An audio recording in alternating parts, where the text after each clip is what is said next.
Welcome to the Heart's Haven. Let the story begin. A poor girl knocks on a millionaire's door. What happens next is unbelievable. The city shimmered that night, wrapped in golden light and quiet celebration. High above it all, in a glass-walled penthouse that touched the winter sky, Ethan Cole sat alone at the head of a long dining table meant for 10. Crystal glasses reflected the skyline. Silverware was perfectly aligned. A meal catered from one of the finest restaurants in Manhattan rested untouched, its warmth long faded into silence. From the outside, everything about Ethan Cole spoke of success. The tailored suit, the skyline view, the life people imagined when they whispered the word millionaire.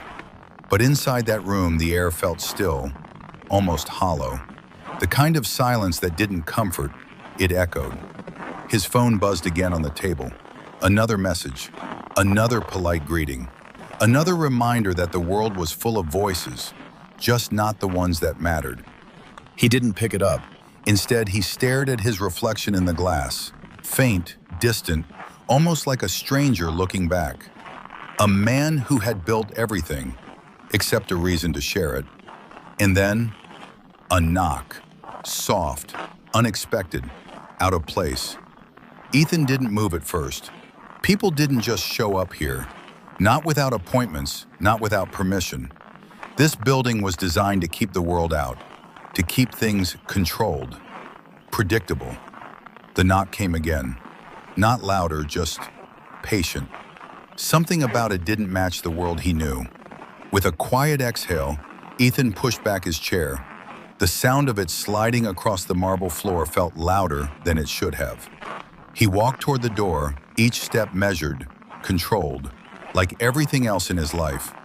He opened it, and there she was, a little girl no older than 7, standing barefoot on the cold hallway tile. Her coat was too thin for the season, hanging loosely around her shoulders like it belonged to someone else. Strands of light brown hair clung to her cheeks, slightly damp, as if the night air had followed her all the way up. In her small hands, she held a box. Not wrapped perfectly, not polished, just simple, careful, like it mattered. Ethan's first instinct was to speak, to ask questions, to call security, to close the door and return to the world he understood. But before he could say anything, the girl looked up. Her eyes didn't plead, they didn't panic, they simply searched. And in a voice so soft it barely seemed to belong to the moment, she said, "If you're alone, maybe we could eat together."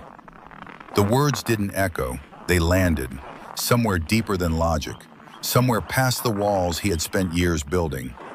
Ethan froze, because in that single sentence, she hadn't asked for money, she hadn't asked for help, she had seen him. Ethan did not answer right away. For a moment, the world behind him and the small figure in front of him felt like two completely different realities, separated by nothing more than a thin line of light from the open door. The warmth of the penthouse brushed against the cold air in the hallway, meeting somewhere in between, just like them. He glanced down at the box in her hands. "Where are your parents?" he asked finally, his voice calm, controlled, the same tone he used in boardrooms and negotiations. The girl lowered her eyes for a second, not in fear, but in quiet thought. "I do not have anyone waiting tonight," she said softly. "I thought maybe someone else might not either." Ethan felt something tighten in his chest, but he did not show it. He had trained himself not to react, not to let small things disrupt the structure of his life. "This is not a place you can just walk into," he replied. "There are rules. Security, you should not be here." She nodded, as if she understood more than she should at her age. "I know," she said. "I almost did not come up." A pause, but the lights were still on. Ethan followed her gaze for a brief second, looking past her reflection in the polished doorframe, back into his own apartment. The long table, the untouched meal, the empty chairs, lights on, no one inside. When he looked back at her, she held the box out slightly, not pushing, not insisting, just offering. "It is just a pie," she said, "from the store on 8th Avenue. They were closing, so it was half price." I thought, maybe it could be enough for 2 people. There was something disarming about the way she spoke. No rush, no desperation, just a quiet certainty that what she was offering mattered. Ethan let out a slow breath. He should have closed the door. That would have been the correct decision, the logical one, the safe one. Instead, he stepped aside. "Come in," he said. The words felt unfamiliar as they left his mouth. The girl hesitated for only a second before stepping across the threshold. Her small feet made almost no sound against the polished floor, yet somehow the space felt different the moment she entered. Less like a display, more like something alive. Ethan closed the door behind her, the soft click echoing faintly through the room. She stood near the entrance, taking in the space with quiet curiosity. Not awe, not envy, just observation. Like she was trying to understand it, not be impressed by it.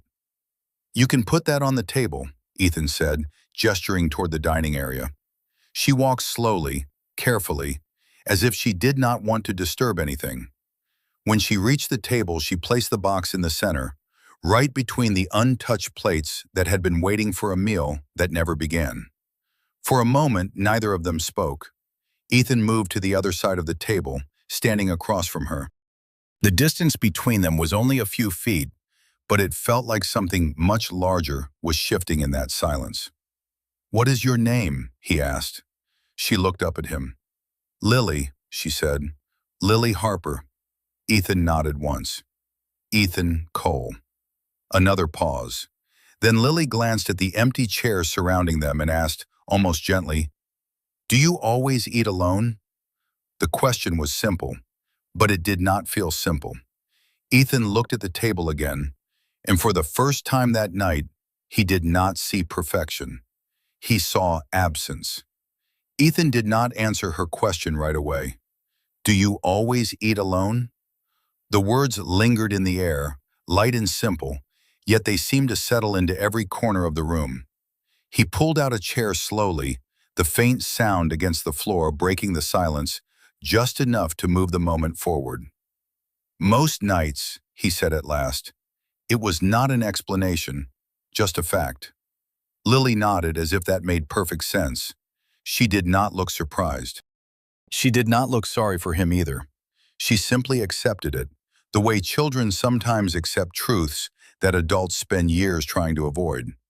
Ethan reached for the plates that had been set earlier, adjusting them almost automatically.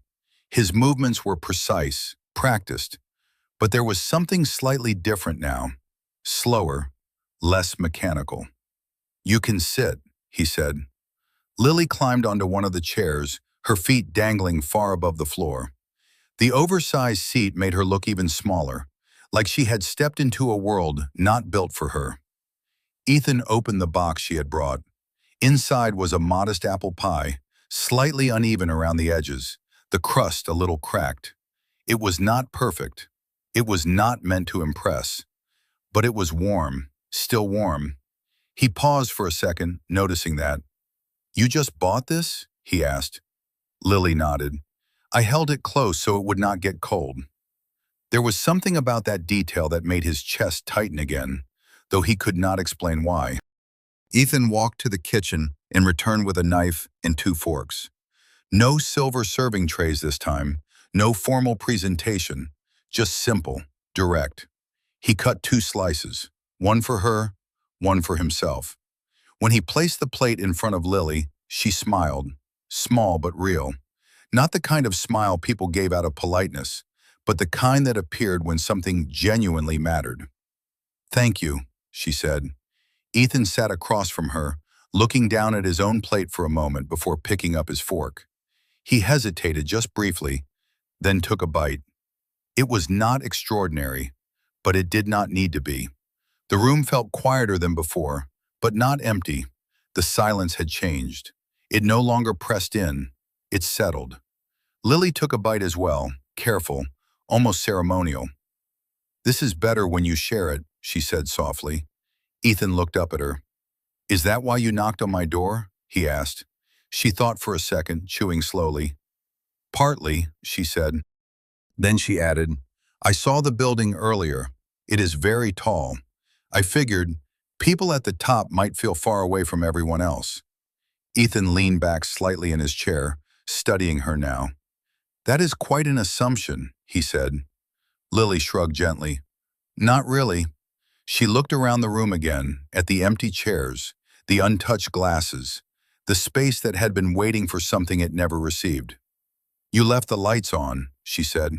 That sentence landed differently this time, not as an observation, as a truth. Ethan followed her gaze again, taking in the room through her eyes. For years, this place had been a symbol of everything he had built: control, precision, success. But now, sitting across from a 7-year-old girl eating pie at his table, it looked like something else, something unfinished. "Why this door?" he asked quietly. Lily looked back at him, her expression calm. "Because you did not turn the lights off," she said. "That means you were still hoping for something." Ethan felt the words settle deep, somewhere he had not allowed anyone to reach in a long time. He had spent years convincing himself he did not need anything more, and yet he had never turned the lights off. Ethan set his fork down slowly. The taste of the pie lingered, but it was not the flavor that held him there. It was the quiet realization unfolding beneath it, something he had not expected from a simple knock on the door. He studied Lily more closely now. She sat upright in the oversized chair, small hands wrapped carefully around her fork, as if the moment deserved attention. She was not rushing, not distracted, fully present in a way most people he knew never were. "You talk like someone much older," Ethan said. Lily gave a small shrug. "I listen a lot." That answer stayed with him. Outside, the city continued as it always did. Cars moved like distant streams of light. Somewhere below, people laughed, doors opened and closed. Life carried on in ways that had nothing to do with this quiet room above it all. But inside, something had shifted. Ethan stood and walked toward the large window, his reflection stretching across the glass beside the skyline. He placed one hand lightly against it, as if grounding himself in something real. "I used to hate silence," he said, almost to himself. Lily looked up, listening. "Then I got used to it," he continued, "and after a while, I told myself I preferred it." He let out a quiet breath. "It is easier that way." Lily tilted her head slightly. "Easier does not always mean better." Ethan glanced back at her. There it was again, that quiet clarity, no judgment, just truth, spoken simply. He turned back to the window, eyes drifting across the city lights. "There was someone," he said after a moment, "a long time ago." The words felt unfamiliar, like something he had not allowed himself to say out loud in years. She used to fill every room she walked into. Laughter, music, noise. I used to think it was too much. He paused. And then one day, it was all gone. The room fell still again, but not empty. Not like before. Lily did not interrupt.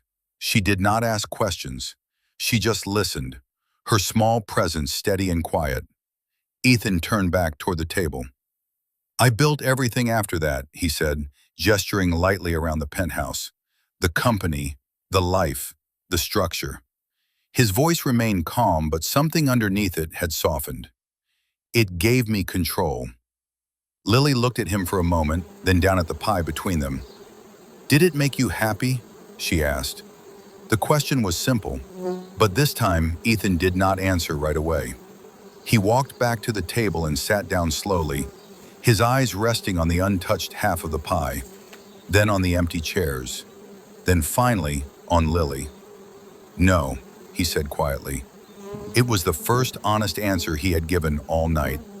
Lily nodded again, as if that confirmed something she already understood. "My mom used to say something like that," she said. "She said people build big things when they are trying to protect something small inside." Ethan's gaze sharpened slightly. "What happened to her?" he asked. Lily's fingers traced lightly along the edge of her plate. She got sick, she said. Not all at once, just slowly. Her voice remained steady, but softer now. She said I should not be afraid of quiet, but I should never stay in it too long. Ethan felt those words settle deep, echoing against everything he had built around himself. Never stay in it too long. He looked at Lily again, really looked this time. This was not just a girl who had knocked on a random door. She had walked into his life carrying something he had been missing for years and did not even know how to name. "Why tonight?" he asked gently. Lily met his eyes. "Because holidays are louder," she said, "and quiet feels heavier when everyone else is not quiet." Ethan glanced at the window again, at the glowing city that suddenly felt very far away. Then back at the table. For the first time in a long time, the silence in the room did not feel like something to hide in. It felt like something that could change. Ethan leaned back slightly in his chair, his eyes still on Lily, but his thoughts moving somewhere deeper. The room no longer felt like a place he controlled. It felt like a place that was slowly revealing something he had been avoiding for years. "You said your mom told you not to stay in the quiet too long," he said. "Where were you going tonight?"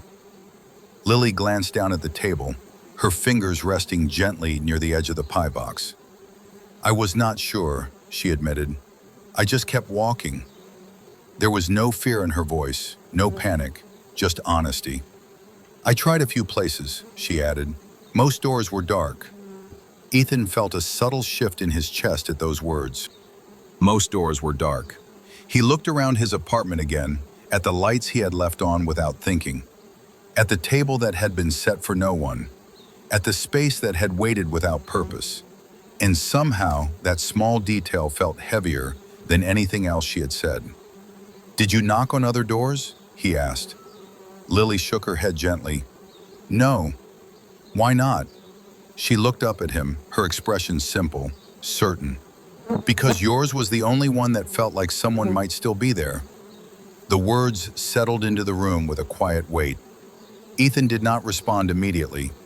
He reached for his glass, then stopped halfway, as if the motion no longer made sense. Instead, he lowered his hand back to the table. For years, he had built a life around certainty, around predictability, around decisions that could be measured, calculated, justified. But nothing about this moment fit into that structure. Nothing about her did. "Where do you usually go?" he asked after a pause.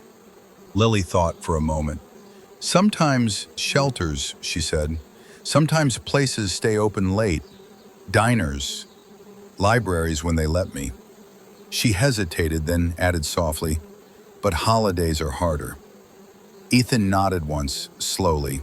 He understood that part more than he expected. He glanced at the clock on the wall. The night was moving forward, steady and indifferent, as it always did. But for the first time in a long time, he was aware of it passing. "What were you planning to do after this?" he asked. Lily looked at the nearly empty plates, then at the pie between them.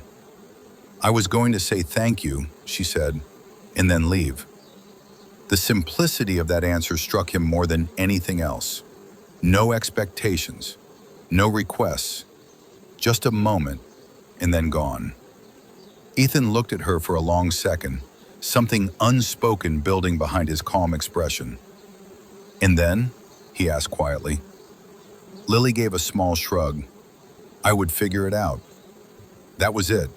No plan, no certainty, just forward motion. Ethan exhaled slowly, his gaze drifting once more across the empty chairs, the quiet room, the life he had built so carefully. For the first time, it did not feel stable. It felt incomplete. He looked back at Lily, at the small girl who had walked through his door with nothing but a pie and a quiet question. And something inside him shifted again. Not sudden, not loud, but undeniable. He realized in that moment that this night was not going to end the way he had expected, because for the first time in years, he did not want the door to close. Ethan remained seated, his eyes resting on Lily, but his thoughts no longer felt distant or controlled. They were present now, grounded in the quiet reality unfolding across the table. For the first time in years, he was not thinking about what came next in business, or schedules, or outcomes. He was thinking about a choice. Lily shifted slightly in her chair, glancing toward the large windows where the city lights shimmered against the dark sky. "It is pretty up here," she said softly. Ethan followed her gaze. "It is," he replied. But the words felt different now. For so long that view had been everything, a symbol of success, a reminder of how far he had come. Yet tonight it seemed distant, almost secondary to the small moment happening at the table. Lily turned back to him. "Do you ever go down there?" she asked, nodding toward the streets far below. Ethan gave a faint, almost thoughtful smile. "Not as much as I used to." "Why?" He paused. "I told myself I did not have time," he said. "Then eventually, I stopped noticing I was not going." Lily considered that, her expression calm. "My mom used to say people forget things slowly," she said. "Not all at once." Ethan let out a quiet breath, something close to a laugh but softer. "That sounds like her," he said. The room fell into a gentle silence again, but this time it felt steady, not empty, like something was forming rather than fading. Lily looked down at her plate, now nearly finished, and carefully set her fork aside. "Thank you for letting me come in," she said. The words were simple, final. Ethan felt them immediately. She was preparing to leave. He straightened slightly in his chair. "You do not have to go right away," he said. Lily looked up, surprised, but not in a dramatic way. Just a small shift in her eyes, like she had not expected the offer. "I do not want to be a problem," she replied. "You are not," Ethan said, more quickly than he intended. The firmness in his voice surprised even him. He softened his tone. "You are not a problem," he repeated. Lily studied him for a moment, as if deciding whether to believe that. Then she nodded just once. "Okay." Ethan stood and walked toward the kitchen again, not out of habit this time, but with purpose. He returned with 2 glasses of water and placed one in front of her. A simple gesture, but it carried weight. Lily wrapped her hands around the glass, holding it carefully. "It feels warm in here," she said. Ethan glanced around the room. "It always has been," he replied. Then after a pause he added quietly, "I just never noticed it." Lily smiled slightly, a small, genuine expression that seemed to settle something in the air. They sat there for a while longer, not speaking, just existing in the same space. And for the first time in a long time, Ethan did not feel the need to fill the silence or escape it. He simply stayed, because something had changed. Not in the room, not in the city, but in him. And as he looked across the table at Lily, he realized something he had not allowed himself to consider before. Maybe this night was not about letting someone in for a moment. Maybe it was about not letting them walk back out into the cold, alone. Ethan stood near the edge of the table, his hand resting lightly against the back of the chair, as if grounding himself in the moment before it slipped away. The room was quiet again, but it was no longer the same silence that had filled it before Lily arrived. This one carried weight, choice, consequence. He glanced toward the door. For years, that door had only meant separation, a clear boundary between his world and everything outside of it. Safe, controlled, predictable. Now it felt like something else, a decision waiting to be made. Lily slowly slid off the chair, her small shoes touching the polished floor with a soft sound. She picked up the empty pie box, folding the lid down carefully, as if even the packaging deserved respect. "I should go," she said gently. Ethan did not respond right away. He watched her movements, the way she took her time, the way she did not rush even though the night outside was cold and uncertain. She walked toward the door, not looking back immediately, not expecting to be stopped. And that was what unsettled him the most. She had come with nothing but a simple offering, and she was leaving the same way.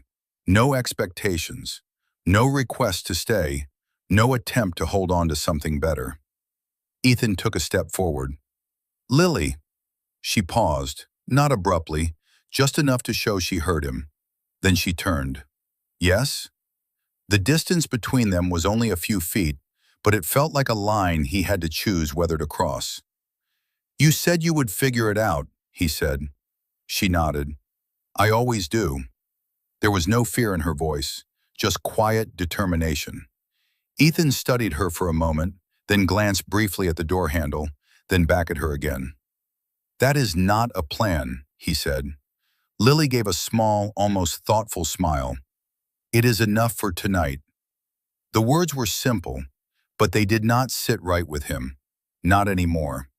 Ethan exhaled slowly, his gaze softening. For someone your age, he said, you should not have to figure everything out on your own. Lily did not answer right away.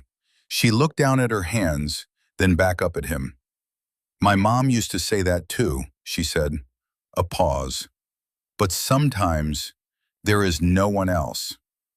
The room seemed to hold its breath. Ethan felt that sentence land deeper than anything before it, because for years he had chosen to believe the same thing, that it was easier alone, safer alone, cleaner. But standing here now, watching a 7-year-old girl accept that kind of solitude as normal, it no longer felt like strength. It felt wrong. Ethan took another step forward. You can stay here tonight, he said. The words came out steady, but they carried more weight than any decision he had made in years. Lily blinked once, processing. Just for tonight? She asked. Ethan hesitated.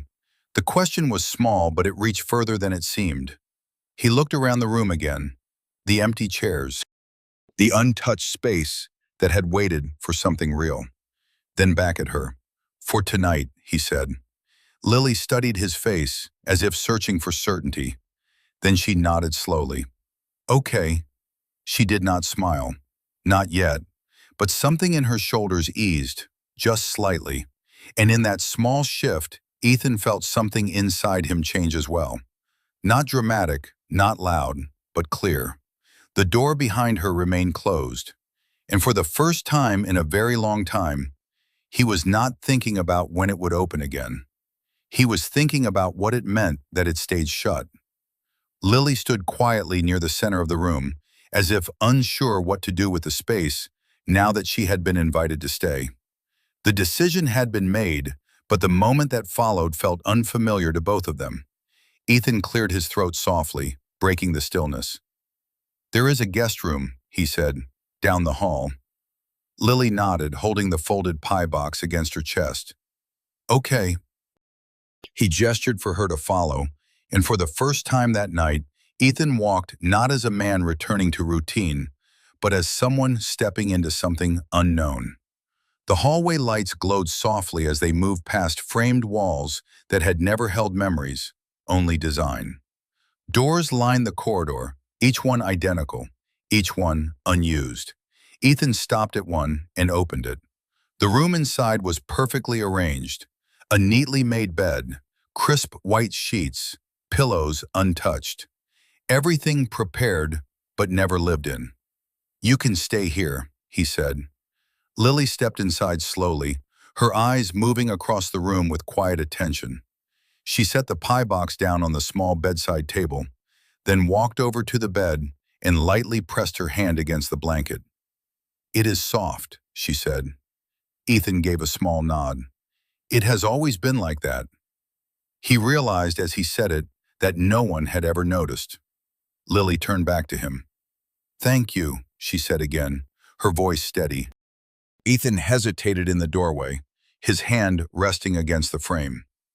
If you need anything, he began, then paused, as if the sentence felt incomplete. I am just in the other room. Lily nodded. Good night, Ethan. The way she said his name was simple, but it carried something unfamiliar. Not formality, not distance, just recognition.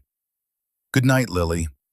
He stepped back and gently closed the door, leaving it slightly open. The hallway felt different as he walked back toward the living area. The silence was still there, but it no longer stretched endlessly. It had boundaries now. Shape. Ethan returned to the dining table, where the plates still sat, half empty, and the remains of the evening lingered in quiet detail. He looked at the chair where Lily had been sitting, then at the pie, then at the space around it. For a moment he stood there, taking it in. Then he did something he had not done in a long time. He turned off the lights above the table. Not because the room was empty, but because it no longer needed to prove anything. As he moved toward his own room, he paused once more, glancing down the hallway where a soft line of light still slipped through the slightly open door. And in that quiet, steady glow, Ethan realized something simple and undeniable. Tonight, the house was no longer silent. It was waiting. Morning arrived gently, not with noise, not with urgency, but with light. Soft sunlight slipped through the glass walls of the penthouse, stretching across the floor, touching corners that had not felt different in years. The city below had already begun its rhythm, but up here, something quieter was unfolding. Ethan stood in the kitchen, still, unfamiliar with the feeling of waking up and not immediately reaching for his phone. Instead, he found himself listening for a sound, a presence, something beyond the usual silence. And then, a faint movement down the hallway. He turned. Lily stood there, just outside the guest room, her hair slightly tousled from sleep, her small hand resting against the doorframe. For a second, neither of them spoke. The moment did not need words. "Good morning," she said softly. Ethan nodded. "Good morning, Lily." Her voice carried something different now. Not uncertainty, not hesitation, just calm. She stepped forward slowly, glancing toward the living area, then back at him. "I did not know if I should leave early," she said. Ethan felt that sentence immediately. The habit of leaving before being asked, the instinct not to stay too long. "You do not have to rush," he replied. Lily studied his face as if making sure he meant it. "Okay." She walked toward the table, stopping where they had sat the night before. The pie box was still there, slightly open, as if the moment had not fully ended. Ethan followed her gaze. "Do you want breakfast?" he asked. Lily smiled, just a little. "Only if you eat too." That made him pause. Then, for the first time in longer than he could remember, Ethan smiled back. "Deal." He moved through the kitchen, not with precision this time, but with intention. Simple things. Plates, toast, juice. Nothing elaborate, nothing perfect, just enough. They sat together again, across from each other, like the night had never fully ended, only softened into morning. Outside, the city continued. Inside, something had changed. Not in a way that could be measured, not in a way that could be controlled, but in a way that mattered. Lily took a small bite, then looked up at him. "Are the lights going to stay on tonight?" she asked. Ethan glanced toward the window, where daylight now filled the space that had once depended on artificial glow. Then he looked back at her. "Yes," he said. A pause, then more quietly, "They are." Lily nodded, satisfied. And in that simple exchange, something settled into place. Not a decision fully formed, not a future defined, but a beginning. Because sometimes it is not about saving someone. It is about choosing not to let them be alone. And sometimes the smallest knock on a door is all it takes to remind someone what it means to finally answer. True wealth is not money, it is mercy.